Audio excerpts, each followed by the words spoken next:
Hello बच्चों, GS online study में आप सभी का स्वागत है। तो बच्चों, आज का लेक्चर होने वाला है दर्पण सूत्र के बारे में।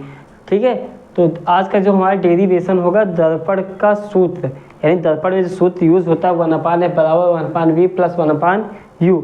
तो इसका आज जो होने वाला है डेरिवेशन होने वाला है। तो डेरिवेशन से बात याद है, इससे पहले वाले लेक्चर में हमने बताया था, तो आपको याद होगा तो बराबर r/2 का डेरिवेशन, वो भी आपके जो सिलेबस में नहीं था और ये भी आपके सिलेबस में नहीं है, लेकिन सिर्फ आपकी जानकारी के लिए बता देते हैं। तो ये जो सूत्र होता है निकल के कैसे आता है, 1/f बराबर 1/v प्लस 1/u कैसे हो जाता है, सिर्फ ये वाला जो डेरिवेशन हमें आपको ये आज बताना है। तो ठीक है, तो चलिए आपकी क्लास को स्टार्ट करते हैं। जो इसकी जो थ्योरी रहेगी वो थ्योरी हम आपको प्रोवाइड करा देंगे। वीडियो के पहले आपकी इसकी थ्योरी मिल जाएगी। थ्योरी ज़्यादा बड़ी हो जाएगी, इसीलिए हम इसमें लिख नहीं रहे हैं, सीधा डेरिवेशन कराएंगे। वीडियो भी ज़्यादा बड़ा हो सकता है, इसीलिए थ्योरी नहीं लिख रहे हैं। तो बच्चों शॉर्ट फॉर्म में बता देते हैं, आपकी जो ए बी है वस्तु है, इसका प्रतिबिंब हमें आई डैश प्राप्त होता है, जो कि सी तथा एफ के बीच मिलता है। हमने एक एम और एन लंब खींचा है, इतनी बात तो याद हो। ठीक है, अब इसमें थोड़ा सा वो लिख लेते हैं। जैसे आपका जो ए बी ये क्या है, आपका ये आपकी वस्तु है। ए बी आपकी क्या है बच्चों, वस्तु है, और आई डैश आई आपका क्या है, ये प्रतिबिंब है। ठीक है, इतनी चीज़ आप पता कर लीजिए। फिर इसके बाद देखो क्या हम लोग क्या करते हैं, अब यहाँ पे हम थोड़ा सा अपनी तरफ से कुछ करेंगे। जैसे जो आपका P से A तक, यानी कि वस्तु की दूरी को हम लोग किससे लिखते हैं, वस्तु की दूरी को हम लोग काहे से लिखते हैं, और प्रतिबिंब की दूरी को काहे से लिखते हैं। तो इन दोनों को हम पहले बता देते हैं। इसके बाद हम जो अगला लेक्चर होगा चिन्ह पर पार्टी, उसमें ये सारी जानकारी को अच्छे से बताएंगे। लेकिन अभी के लिए आप इतना याद रख लिए, वस्तु की दूरी को हम लोग क्या से लिखते हैं, u से लिखते हैं, प्रतिबिंब की दूरी को v से लिखते हैं। ठीक है, अब यहाँ पे देखो P से F तक की दूरी को, P से यानी F, PF ये कितना होगा आपका, P से F यानी P से फोकस दूरी को हम फोकस F से लिखते हैं। माइनस, क्यों माइनस अभी बताएंगे। P से आई डैश की दूरी को, P से आई डैश क्या है, समस्त दूरियां ध्रुव से नापी जाएंगी, याद रखना। P से आई डैश की दूरी को हम लोग V से लिखेंगे, ये भी माइनस, अभी बताएंगे क्यों माइनस है ये। और P से C तक की दूरी को हम लोग R लिखते हैं, ये भी माइनस। और जो आपका P से A तक की दूरी है उसको हम लोग भी क्या लिखते हैं, U, ये भी माइनस। क्यों, देखो समस्त दूरियां ध्रुव से नापी जाती हैं। ठीक है, जो इधर की दूरियां रहेंगी वो ऋणात्मक, इधर की दूरियां धनात्मक होती हैं। इतनी बात तो क्लियर हो रही होगी। देखो जो आपका वस्तु की दूरी होती है वो हमेशा माइनस में होती है, वस्तु की दूरी हमेशा माइनस में, किसमें, अवतल दर्पण में। जो आपका उत्तल में होता है वो प्लस में होता है। ठीक है, तो ऐसे ऐसे आगे जो कंडीशन धीरे धीरे बताएंगे, चिन्ह पर पार्टी में आपको एकदम पूरा बताएंगे कि U V F कैसे कैसे माइनस होते हैं, कैसे प्लस हो जाते हैं। ठीक है, तो अभी के लिए आप इतना याद रखिए। ठीक है, ये याद रख लीजिएगा। अब चलिए आपकी क्लास को अब करते हैं स्टार्ट। देखो आपको एक त्रिभुज दिख रहा है A B C, तो बच्चों हम यहाँ पे कह देंगे त्रिभुज A B C तथा त्रिभुज C I डैश I, आपका C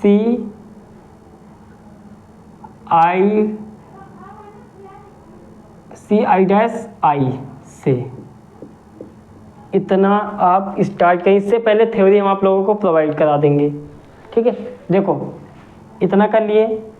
अब यहाँ पे ये त्रिभुज आपको दिख रहा है, देखो ऐसे ये वाला एंगल के बराबर होगा, ये वाला इसके बराबर होगा। तो ये दोनों क्या हो गए बच्चों, ये हो गए आपके समरूप त्रिभुज। समरूप त्रिभुज का मतलब होता है या तो उसकी दो भुजाएं बराबर होनी चाहिए या दो कोण बराबर हो, तभी वो समरूप होगा। तो समझो इधर हम लिख सकते हैं यहाँ पे A B upon I dash I, I dash I बराबर ए सी अपान क्या लिख सकते हैं, आई डैश सी लिख सकते हैं, आई डैश सी लिख सकते हैं। ठीक है, ये आपका कैसे हो गया बच्चों, ये हो गया समरूपता से। इसको हम मान लेते हैं क्या, इक्वेशन नंबर फर्स्ट, यानी कि समीकरण नंबर 1। अब दूसरा त्रिभुज देखते हैं, एम एन एफ दिख रहा है ना, त्रिभुज एम एन एफ तथा एम एन एफ तथा फिर वही त्रिभुज F I dash I, F I dash I, F I dash आई से ये भी बच्चों क्या होंगे, समरूप होंगे। तो यहाँ पर देखो अब की बार हम एम एन अपान में एन एफ बराबर होगा किसके, तो ये होगा आई डैश आई ओ बच्चों एक सेकंड, एन एफ आपने ले लिया एन एफ अपान में आई डैश आई। ठीक है, इतनी बात क्लियर हो जाएगी।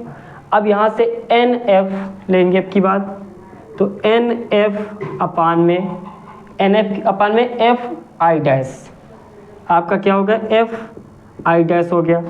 अब ये भी किसकी सहायता से हुआ, समरूपता से हुआ। ये भी क्वेश्चन नंबर अभी 2 नहीं मानेंगे इसको। ठीक है, अब देखो यहाँ पर इसको थोड़ा सा सॉल्व करते हैं। यदि हम मान लेते हैं इसमें जो आपका n है बिल्कुल p पर है, यानी दर्पण का द्वारक अगर छोटा है तब ये n p पर होगा, ये आपका थोड़ा इधर हो जाएगा तो ये इधर बन जाएगा। यदि लिख लेते हैं, यदि n बराबर p हो तब कैसे हुआ, हम बता रहे हैं आपको, दर्पण का द्वारक छोटा होगा तो ये इधर कहीं पे पास में होगा तो ये n इसी पर होगा। तो अगर n p ही पर बन रहा है तो n की जगह हम p कह सकते हैं कि नहीं, कह सकते हैं। चलो n की जगह हम p इसमें रख लेते हैं। पहले हम यहाँ पे m p अपान में आई डैश आई कर ले रहे हैं बराबर n की जगह से p लिखना है, पी एफ अपान में एफ आई डैश कर लेंगे। इतनी बात क्लियर हो रही होगी। अब इसके बाद क्या करते हैं हम यहाँ पे, जो आपका एम पी है, देखो एम पी चाहे पहले एन था, एन इसी पर था, हो गया। जो आपका एम पी है वो ए बी के बराबर है, देखो बराबर है कि नहीं, ये वाला है ना। तो हम कह सकते हैं यहाँ पे एम पी बराबर ए बी, कह सकते हैं बच्चों एम पी बराबर ए बी। ठीक, अब यहाँ पे एम पी की जगह ए बी पुट कर दीजिए, तो हम कह देंगे बच्चों ए B upon I dash I बराबर P F upon F I dash. अब इसको हम नाम दे देंगे समीकरण 2। अब हो गया आपका ये समीकरण 2। अब देखो समीकरण बच्चों, समीकरण 1 और 2 से आपको कुछ नज़र आ रहा है, हाँ सर जी नज़र आ रहा है क्या, A B upon I dash, A B upon I dash, ये दोनों चीज़ सेम है। तो हम यहाँ से बच्चों कह सकते हैं समीकरण 1 तथा 2 से, समीकरण 1 तथा 2 से क्या हो जाएगा आपका, देखो यहाँ पर समीकरण 1 तथा 2 से आपका क्या होगा, दिख रहा होगा यहाँ पे बच्चों, दिख रहा है यहाँ, तो ठीक है। देखो एक सेकंड, हम कह सकते हैं अगर दोनों ए बी और आई डैश आपस में बराबर हैं तो इसके बराबर ये हो जाएगा, यानी कि कह देंगे बच्चा समीकरण 1 बराबर समीकरण 2, दोनों आपस में बराबर हैं। तो हम इधर लिख दे रहे हैं आपका ए सी अपान आई डैश सी बराबर है किसके, P F upon F I dash के, एफ आई डैश के। ठीक ठीक, ये आपस में बराबर है तो इस अगर देखो ऐसे समझो, ए बी की जगह हम ए बी आई डैश की जगह हम ये लिख सकते हैं कि नहीं लिख सकते, तो इसी की जगह हमने यहाँ पे लिख दिया, बस इतना किया हमने। अब इसको हमें सॉल्व करना है, समझो हमारा समीकरण ये वाला प्राप्त हो जाएगा। तो इसको कैसे सॉल्व करते हैं, देखो अगर ए सी की वैल्यू निकालने को कहे बच्चों, ए सी की वैल्यू कैसे निकालोगे, सर ने तो ए सी की इसमें लिखी ही नहीं।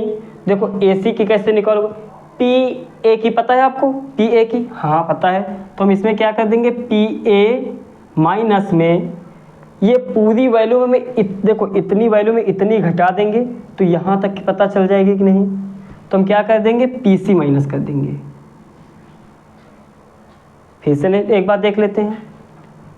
अब मान लेते हैं आपके पास इतनी वैल्यू है, इतने में आपको इतनी सिर्फ पता करनी है, ए सी इतनी पता करनी है, इतनी, ठीक है। हम पूरे वैल्यू में सिर्फ इतनी घटा दें, ऐसे समझो आपके पास यहाँ पर हम P मान ले रहे हैं, यहाँ पर आपका A है और यहाँ पे आपका C है, ठीक है। ये पूरी वैल्यू आपकी 5 है और ये वैल्यू आपकी 4 है, 3 है मान लेते बच्चों।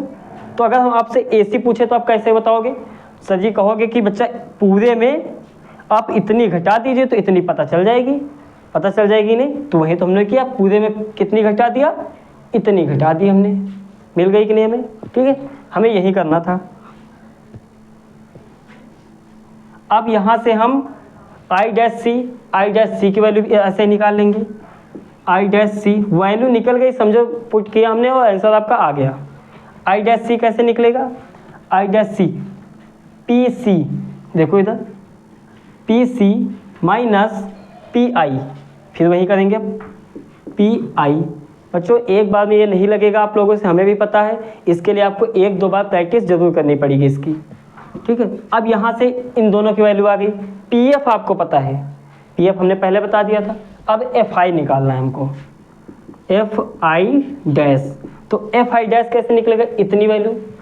अब इतनी वैल्यू कैसे निकलेगी, हम पूरे में इतनी घटा देंगे, पूरे में फिर कैसे करेंगे, P I dash minus P F, ठीक है। आई होप कि आपको समझ में आ रहा होगा। इतनी वैल्यू में इतनी घटा देंगे तो इतनी हमें पता चल जाएगी, पता चल गई ना। अब क्या करते हैं, सारी वैल्यू उठाकर इसमें रख देते हैं, तब क्या हो जाएगा आपका, P A minus P C upon P C minus P I dash बराबर P F upon P I dash minus P F. इतना काम कर लेंगे हम, ठीक है। बच्चों बहुत गर्मी हो रही है इस समय, ठीक है, आप लोग घर से बाहर मत निकलना, ठीक है। इस समय टेम्परेचर बहुत ज़्यादा हो रहा है, आप लोग कृपया करके घर पे ही पढ़ाई करिए, ठीक है।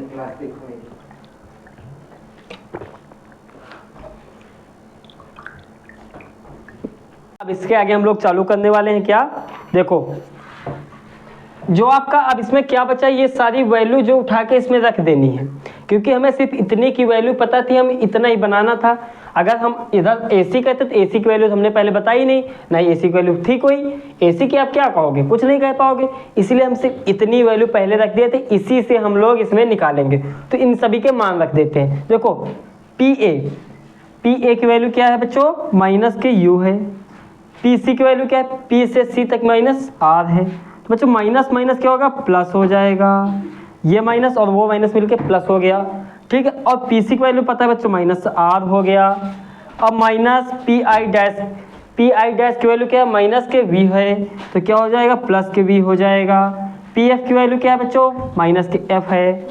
अब PI डैश की वैल्यू माइनस के V है और माइनस माइनस प्लस हो गया आपका F, ठीक है। अब यहाँ से देखो, आगे हम क्या ये बात कह सकते हैं, यहाँ पे लिख दे रहे हैं, यहाँ पे अगर हम कह दें F बराबर R/2 और R बराबर 2F, दिख रहा है यहाँ पे दिख रहा है, ठीक है।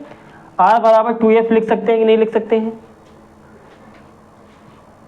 इधर नहीं दिख रहा है तो ठीक है, इसको हम उठा के यहाँ पे लिख देते हैं। हम कह सकते हैं, देखो कल के डेरिवेशन में याद हो, कल वाले में F बराबर क्या था, R/2 था, तो हम यहाँ से r बराबर 2f लिख सकते हैं कि नहीं। इसके नीचे एक था, तीसरे गुणा करा दिया, r बराबर 2f हो गया। ठीक है, अब देखो r की जगह 2f लिखेंगे, माइनस के u प्लस के 2f अपान में माइनस के 2f प्लस के v बराबर माइनस के f अपान माइनस के v प्लस के f। अब यहाँ पे क्या करेंगे बच्चों, अब यहाँ पे हम इसका क्रॉस मल्टीप्लाई, जिसको हम बोलते हैं हिंदी में तिर्यक गुणा करेंगे। तो तिर्यक गुणा कैसे करेंगे, ये माइनस का पहले इन दोनों में करेंगे, माइनस v का गुणा इन दोनों में करेंगे। तो माइनस v का पहले u में करेंगे तो माइनस माइनस प्लस, तो u v हो जाएगा। अब माइनस v का 2f में तो माइनस के 2f v हो जाएगा। अब इसका तो गुणा हो गया दोनों में, अब किसका बचा, f का बचा है। तो f का गुणा इसमें करेंगे तो ये का है हो जाए बच्चों, ये माइनस है ये प्लस है, तो minus minus minus plus minus हो गया। तो f u तो क्या हो जाएगा, u f हो जाएगा आपका। अब यहाँ पे प्लस है और यहाँ पर भी प्लस है तो प्लस ही रहेगा, क्या हो जाएगा 2f स्क्वायर हो जाएगा। देखो f f मिलके स्क्वायर हो गया। ठीक है, अब यहाँ पर इसका तो गुणा हो गया, अब इस वाले का इनमें करेंगे। तो बच्चों इसका कैसे करेंगे, यहाँ पर माइनस माइनस प्लस हो गया 2f स्क्वायर, सेम तो लिखा f का गुणा, इसमें करेंगे 2f स्क्वायर हो गया। अब माइनस f का गुणा इसमें करेंगे तो ये माइनस के क्या हो जाएगा, f v हो जाएगा। ठीक है, अब यहाँ से देखो बच्चों, ये वाला कैंसिल हो गया, बराबर में सेम है तो ये कैंसिल हो जाएंगे। ठीक है, अब यहाँ से देखो, अब यहाँ पे आपका है uv, यहाँ पे आपका uv माइनस की 2fv, सभी को एक तरफ पहले कर लो। ठीक है, नहीं ऐसे ना करो, यहाँ पे uv और देखो माइनस के 2fv और fv इधर, तो इसको fv को उधर भेज दो। तो बच्चों ये क्या हो जाएगा आपका, माइनस के uf बराबर माइनस के fv, और ये माइनस है तो काहे में हो जाएगा, प्लस के fv में हो जाएगा। हो जाएगा कि नहीं हो जाएगा, हो जाएगा सर जी। अब यहाँ से देखो हम क्या करेंगे, इसको भी इधर भेज देंगे। हम यहाँ पे uv सिर्फ रोक के रख रहे हैं, uv बराबर, अब यहाँ पे देखो एक सेकंड बच्चों, एक सेकंड, 2 लेकर आए थे ना, 2 देखो 2fv में fv घटा दो, अगर 2 में 1 घटाया जाता तो कितना बचता है, 1 बचेगा। क्या बचेगा आपका, fv दिख रहा है बच्चों, यहाँ पे दिख रहा होगा ना, हाँ यहाँ थोड़ा सा एकदम टुल्लू भर दिख रहा है। तो बच्चों इतना हो गया ना। अब इसके बाद हम क्या करेंगे, यहाँ पे कर लेते हैं। ठीक है, यहाँ पे अब इसको हम लोग आराम से यहाँ पे करेंगे। देखो uv को हम लोग का क्या करेंगे, uv एक ही तरफ लिखते हैं, बराबर में इन सभी को उधर भेज देते। इसमें से 2 में 1 घटाया गया तो क्या बचा, सिर्फ आपका fv बचा, और इसको भी इधर भेज दिए, ये भी प्लस के uf हो गया। देखो बच्चों ये माइनस था, इधर गया तो प्लस के fv हो गया, और इसमें से 1 घटा दिए। अब यहाँ पे देखो, अब यहाँ पे हम लोग एक अपने आप से करेंगे बच्चों, uvf से दोनों पक्षों में भाग करने पर, इतना काम अपने आप से करते हैं। जब बच्चों दोनों पक्षों में इससे भाग कर दिया जाएगा, ठीक है, इसके बाद हम कहाँ लिखें, कोई जगह दिख नहीं रही है, तो इसके बाद हम लोग देखो इधर कर दे रहे हैं। देखो यहाँ आपका uv हो गया बराबर fv प्लस uf, इतना हो गया। अब इनमें uvf से भाग करोगे तो uvf, सभी में uvf, इसी में uvf, इससे ये कटा, fv से fv कटा, uf से f और u कटा। अब बचा क्या क्या इसमें, तो यहाँ पे बच्चों बचा 1/f बराबर 1/u बचा, और प्लस के 1/v बचा। अब इसी को हम लोग थोड़ा सा क्रम वाइज लिख लेते हैं, तो ये आपका बन जाएगा 1/f बराबर 1/v इस फॉर्म में लिख लेते हैं +1/u। यही आप लोग बच्चों डेरिवेशन हमें करना था। तो ज़्यादा लंबा डेरिवेशन नहीं है, फिर भी थोड़ा सा कठिन डेरिवेशन है। इंटर में ये आपका 5 नंबर में पूछा जाता है और हाई स्कूल में इसका डेरिवेशन नहीं है, हाई स्कूल में सिलेबस में है ही नहीं है। फिर भी आपकी जानकारी के लिए बता दिया जा रहा है। तो अगर पूछा जाए कि सूत्र कैसे आया तो आप लोग बता सकते हो एक बार कि सर जी ऐसे ऐसे किया गया तब इसका सूत्र ऐसे आया। ठीक, तो आई होप कि आपको ये वीडियो पसंद आई हो। तो वीडियो पसंद है वीडियो को लाइक, चैनल को सब्सक्राइब कर दीजिएगा बच्चों, ठीक है। और इसके बाद हम आपको कल पढ़ाएंगे चिन्ह परपाटी। ठीक, साइन कन्वर्जेशन जो होता है, साइनों का जो साइन कैसे लगाया जाता है, एफ में प्लस माइनस हो गया, एफ में प्लस हो जाता है, बी में माइनस प्लस कैसे हो जाता है, ये कल हम पढ़ेंगे चिन्ह परपाटी। अगर आपको चिन्ह परपाटी आ गई तो हम ये ठोक के कह सकते हैं बच्चों इस वाले सवाल से, इस वाले सूत्र से एक भी सवाल नहीं फंसेगा, क्योंकि जो चिन्ह परपाटी होती है वो अगर आपको अच्छे से आ गई तो सवाल फंसना ही नहीं है। हाई स्कूल में 2-3 नंबर का जो भी सवाल आएगा आपका फंसेगा ही नहीं। तो ठीक है बच्चों, वीडियो को लाइक कर दीजिएगा। मिलते हैं कल के लेक्चर, धन्यवाद।